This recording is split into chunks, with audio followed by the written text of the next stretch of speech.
Hello friend, welcome to OSX tutorial. I am Sinha sir and today we are going to learn how to change the permission for a folder.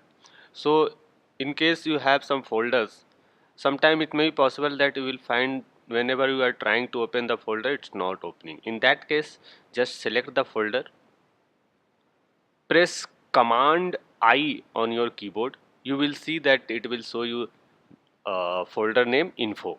In this panel at the bottom you will find that there is an option for sharing and permission.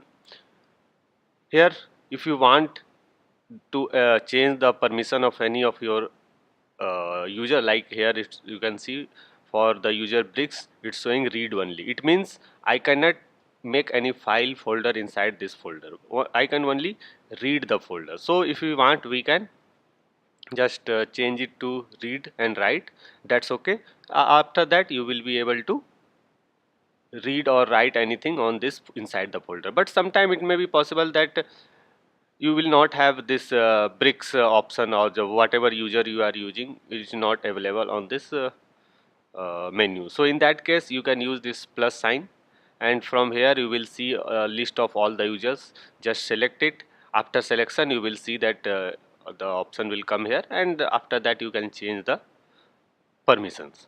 Now if you want to change the permission of all the folder inside this folder, you need to select the option called apply to enclosed items. For that purpose you need to click on this lock.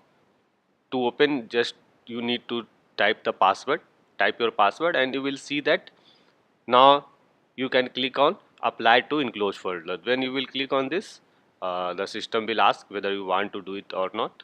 Just select yes, and it will change the permission for all the folders which is there inside this folder.